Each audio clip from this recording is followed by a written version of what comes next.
So the first season of Ms. Marvel is all done and dusted, and it left things in quite the interesting spot as far as the future of the character in the wider MCU is concerned. And so, since speculation is something that I love almost more than I love pizza rolls, which is a lot by the way, bit of a pizza roll connoisseur over here, I figured that now would be a good time to take a solid look at the ways that Ms. Marvel's final episode has laid the groundwork for the rest of Phase 4 and beyond. Spoilers ahead, by the way, obviously. So without any further ado, let's go ahead and dive right into it. Let's start this video off by going over the big reveal at the end of the episode, since I know that's what everyone wants to talk about anyways. As the episode drew to a close and Kamala was getting ready to say goodbye to her friend, Bruno brought up something that he noticed when he was comparing her DNA to her family's. See, he was doing this to try to see if any other members of Kamala's family could, theoretically, develop powers or harness energy just like she did. Turns out though that Kamala was able to do what she does, due in large part to having a genetic mutation that the rest of her family does not. Now, Bruno doesn't go so far as to out and out say that she has the X gene or anything like that. That would probably be a bit too on the nose. However, the notes from the X-Men theme that played over top of it pretty much said it without him having to. So that means that Kamala is our first official mutant within the MCU.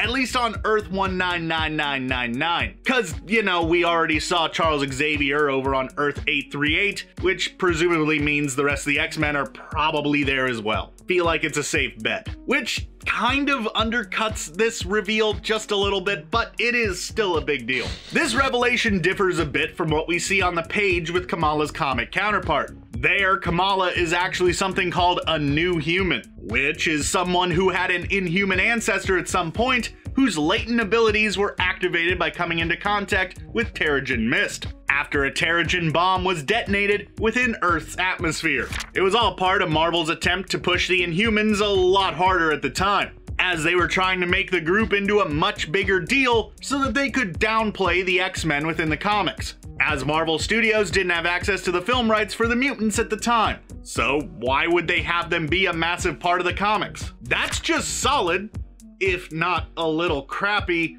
business tactic. Why build something up that makes someone else money and not you?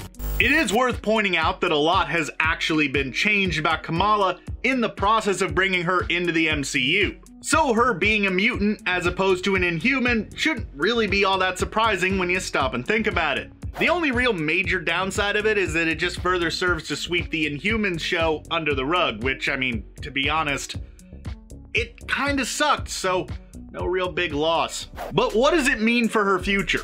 Is she gonna join the X-Men? Is she gonna help start the team in the first place? My guess is probably not to both of those. Considering her rather blasé response to finding out that she's a mutant, I feel like it's one of those things that probably won't play a major factor in this character's story moving forward. It was really just the team behind the scenes giving us a little bit of setup for when the mutants do eventually make their way into the universe proper later on. Though it might make any team-ups she might have with mutant characters, such as Wolverine for example, just a bit more interesting. So there is that at least. Now let's talk about that other reveal, the one that happened during the mid-credits. Kamala was just hanging out in her room, messing with her bracer, when something strange happened. Kamala disappeared in a puff of smoke, and in her place stood Carol Danvers. Now when I first saw this, my gut reaction was that she transformed into Danvers, just like the character did when she first got her powers in the comics. However, looking at Carol's reaction here, I think it might be safe to assume that this is actually Carol Danvers, meaning that somehow Danvers and Kamala switched places, presumably setting the stage for the two to team up in the Marvels. Now, this could actually feed further into the theory that the bracer Kamala wears is connected to the Kree in some way. While the show revealed that it was Jin in origin, it could still be somewhat related to the Nega bands from the comics, which allowed Rick Jones and Mar-Vell on the page to swap places physically, with one coming to the real world and the other the negative zone. Could this be where Kamala actually is? Could this as of yet unseen dimension play a major part in the plot of the Marvels? Only really time will tell, but it is an interesting prospect.